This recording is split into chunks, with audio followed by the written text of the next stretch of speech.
Hello, folks. Thank you for tuning in. Okay, at point of recording this, it is April 9th. So even though in the Netherlands we did not get to see the solar eclipse, there were these energies. And so we just came out of the darkness during the day, which is why I'm going to talk about the dark feminine today.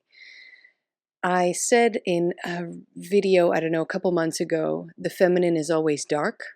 And somebody asked a question about what exactly I meant by this. I'm going to do my best to explain this today. I feel inspired. So yeah, it's a requested video. Sometimes I forget, but not this time. Yeah, this dark time reminded me of talking about the dark feminine and how I see that, yes, the feminine is darkness. So let's get into it.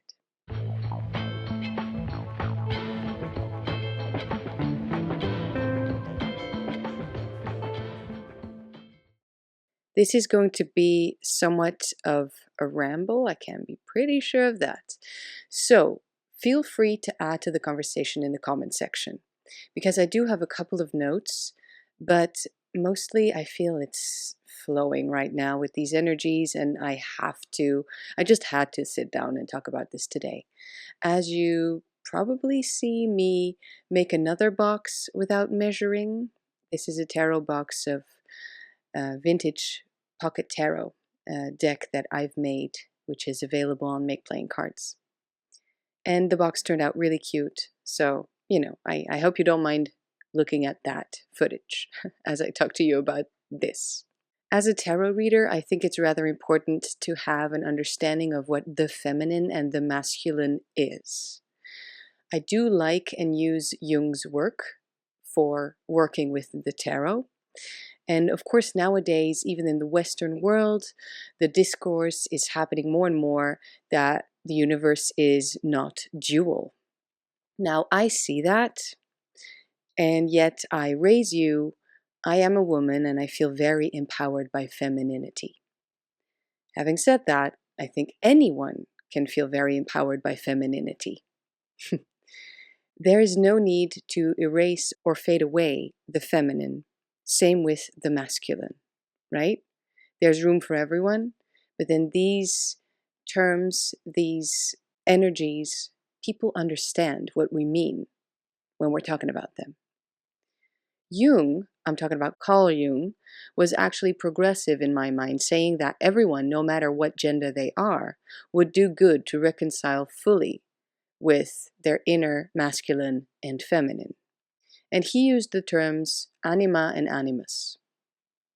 Now, I think it's important to get into this topic with an open mind, because due to things like the patriarchy, for instance, the masculine has become kind of targeted and only seen as negative or mostly negative.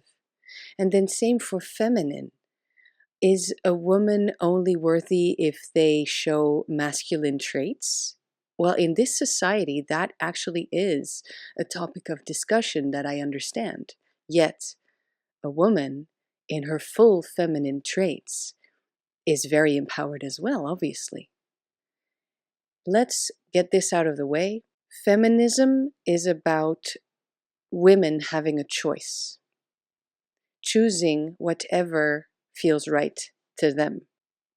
Housewife, children, career, none of it, everything, something I haven't mentioned, just the choice.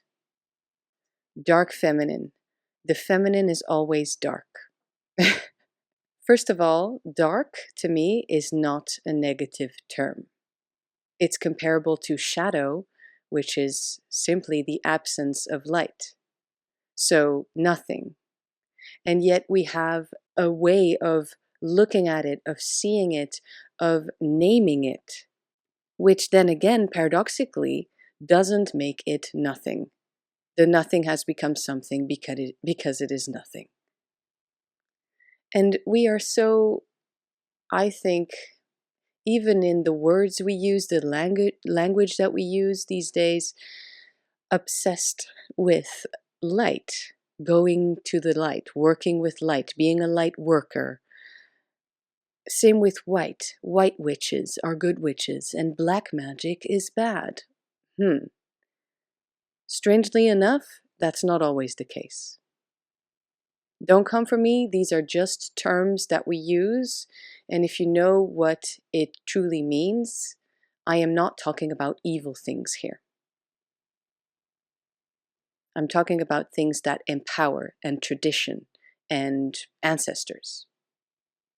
Next, if you are a woman who cannot have children or does not want to have children like me, I'm still talking about you because your choices in life do not make you more or less of a woman. You are a whole human being, a whole person, a woman, and your strengths and powers still fully apply. Just think of this. Often, Arcanum number 3, the Empress, is seen as the woman, the mother, which, yes, she absolutely 100% holds those energies. She is the mother. She is the woman. She is the matriarch. Except that the card, the esoteric card, starting from all the way back to Tarot de Marseille and probably before that, is called the Empress. It's not called the Mother. In some modern decks it is, and why not? I can see that being very powerful and helpful in readings as well. But the Empress, and she is a woman, and looking at the card, she is a mother. Her task in the tarot story, in the Fool's Journey, is that she rules over her people. She rules over her land. Do you see how that is a similar nuance? A very important one. Please do me a favor, complete the video in the comments. I think this is a really good conversation to have. And yes, as a woman, I feel it's important for women to feel empowered. It's because, yes, women still have less rights. And sometimes we are going back. In some countries, let's not talk about that. Why is this a point that women all over the globe feel they need to make? They are really, really regressing. I just don't understand how a law can be accepted and then just thrown away like that. A human right over one's own body. Yes, as someone who does not want to have children but is in a serious relationship, I actually do feel almost personally attacked by this. Maybe I should take away the almost, I don't know. But it does definitely concern me. I cannot imagine the life-changing, horrible situation. And I'm not going to finish this sentence. It's just how I feel. Now, however, reverting back to a woman fighting for women's rights. As I'm fighting for women's rights, what I'm actually fighting for, same as feminism, is equality. I'm not actually looking for doing better than men, getting more than men. Just equality. Wouldn't that be great? For everyone, as a basic human right, which also actually is practiced in everyday life, is honored in everyday life. That would be great. As we just had a solar eclipse, let me talk to you about the sun and the moon. There are some different traditions in understanding what the sun and the moon symbolically mean, but for me, the moon is the feminine symbol. Because, of course, cycles, it sort of aligns, or not exactly, but who cares, it sort of aligns with the feminine cycle of menstruation, the monthly bleeding. And then the moon, I've said this once in an older video, to me is most true, most there, most alive when she's dark, in the new moon. So that means when the moon does not reflect the light of the sun. So, however beautiful the full moon is, and of course it has its big impact on the tides, etc., here on this planet, the moon in its true form is the dark moon, is the new moon.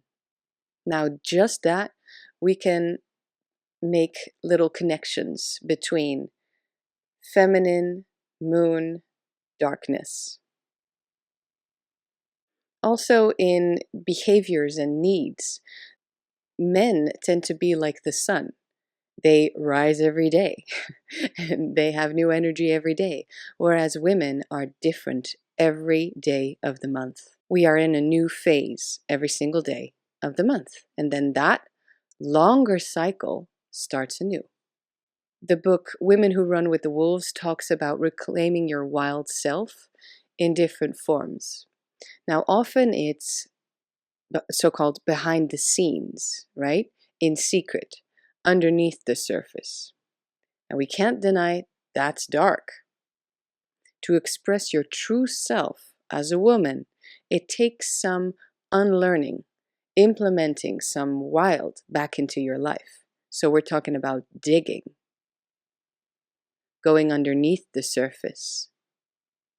Women have been told what to do for a long time, have been told what to say, what to think. So underneath the surface is where we find the answers. And I believe most flowers bloom still from the dark earth, from the soil. And this is wisdom that, again, anyone can use. It's feminine energy. And even though I say women or men, I am actually talking about the feminine energy, the masculine energy. Anyone can benefit off of the digging, going inwards, going into the earth. Already touched on this topic quickly with when talking about the sun and the moon. Night and day, dark and light, dreams and being awake, the unconscious and subconscious, and the waking world. When we accept, if we accept that the sun is the masculine, is our cosmic father, and the moon is the feminine, our cosmic mother, in the tarot, pull out those two cards, and we will see very different energies. The sun, as I said, again, rises every day. Every day there's new life force. And it's beautiful, we need it. It's strong, it's warm, it's light. Everything is very clear. And the sun is a magnet, we turn towards it. However, looking at the moon card, that's all about mystery and dreams and confusion. Fears arise because we are going inwards, we are going deep. We came from the waters and now we finally walk this path slowly but surely towards a new life. So it's much more of a deepening, much more of a deep transition, transformation. This journey, it happens underneath the surface. It's the unconscious, the subconscious. And to be faced with all of those insecurities and doubts and fears, and just trying to find your way through the darkness, going through that, we learn a lot. It's not the quickest process at all, but we truly get to know ourselves. Let's talk about the first woman. According to this story I somewhat know, was it Eve or was it Lilith? Just sharing a little snippet of the story that I like. Lilith came first and was made from the same earth as Adam. Now, Lilith is a wild symbol. She wasn't equal to Adam, yet she was cast out or left first. She went and found her place away from the light, away from expectations, where she can be her true self in her own power. What I just said can be controversial to many people. Also, maybe some of you will say that I'm wrong. This is not the story, but it's about being misunderstood, at least to a certain extent, and actually almost embracing this. Because actually, what better way is there to fully get to know oneself and to fully evolve and develop oneself than to be removed from everyone else, away from everybody else?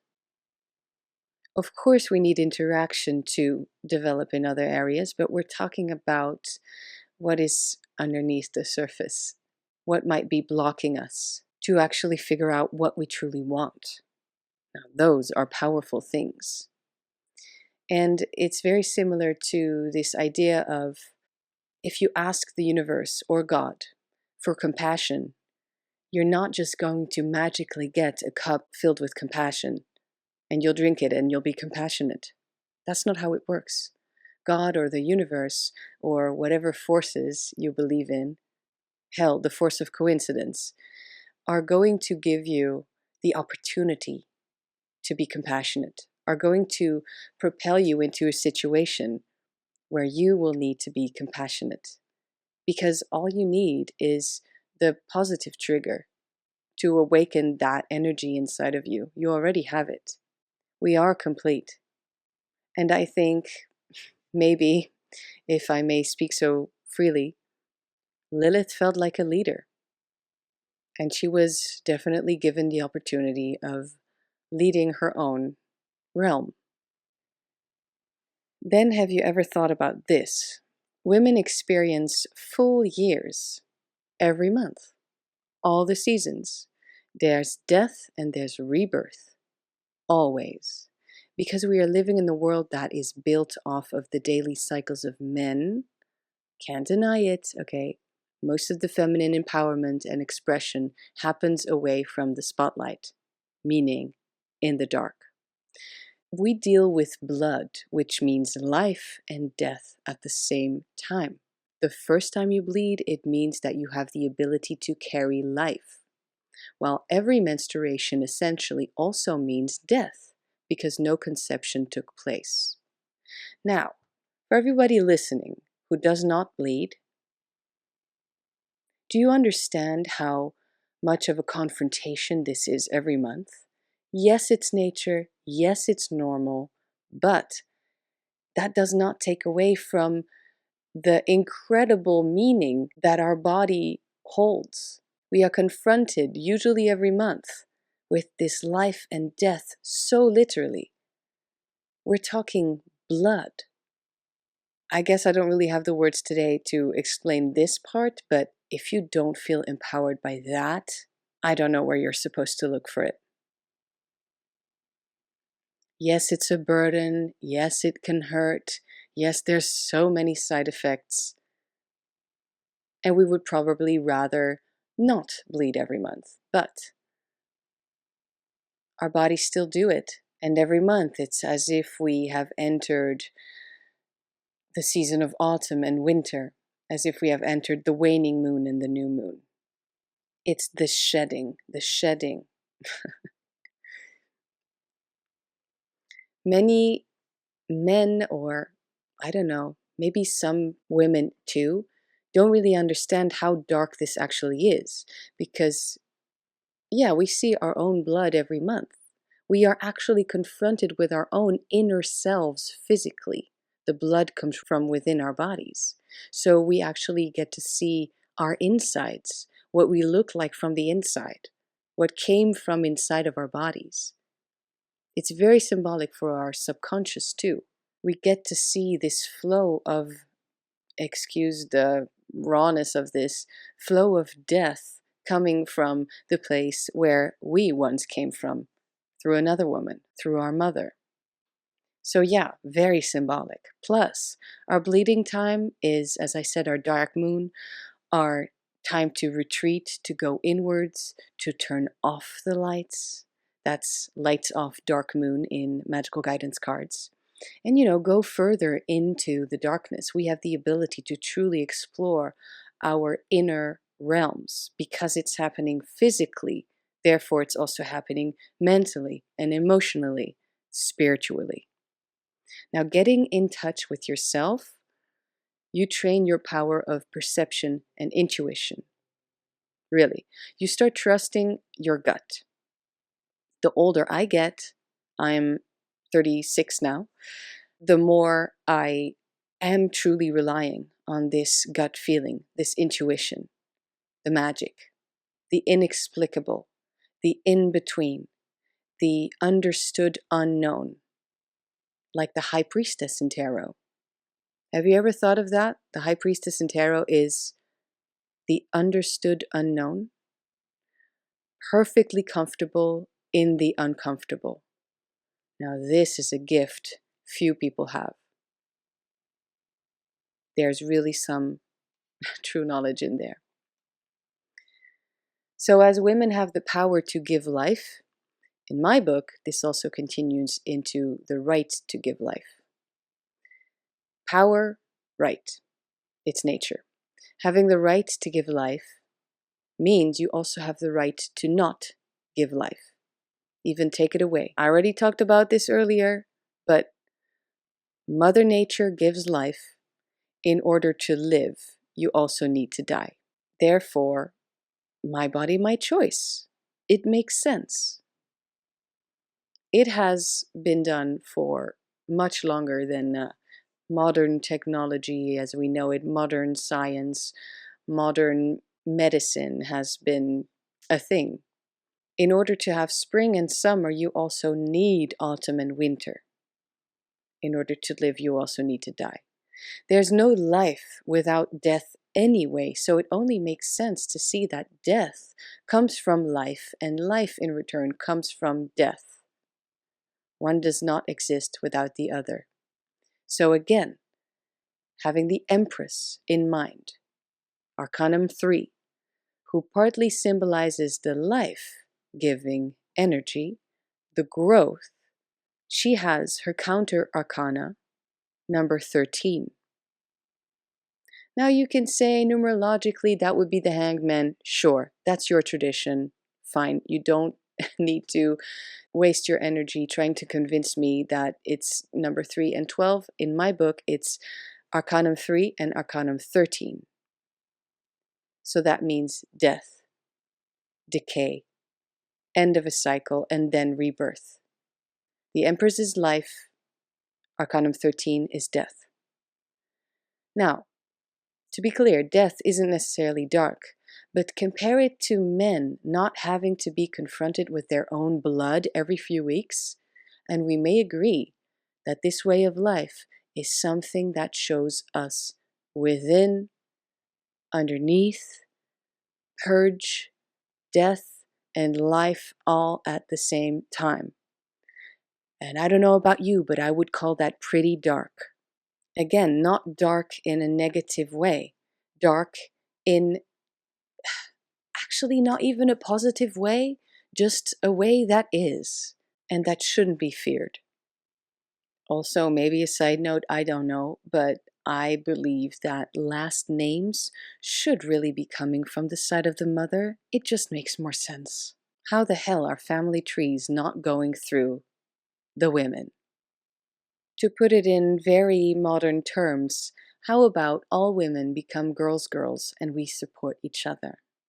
I think as a tarot reader and magical practitioner, it's important to understand these things and to think about them and to see maybe how our views change and shift. And at the same time, perhaps in other areas of the topic, really stay consistent. And why? Let's all benefit off of this wisdom that comes from darkness, that comes from the feminine power, and we will all be empowered. If you've made it this far and don't have anything to comment, which is still a possibility, please comment the word Arcanum to show me you've made it this far. And if you want to get creative with that word in your comment to show me that you've actually made it this far, I will definitely react to the comment with some sort of appropriate emoji, and you will also make my day. I would really be very grateful. I will see you all next time. Bye.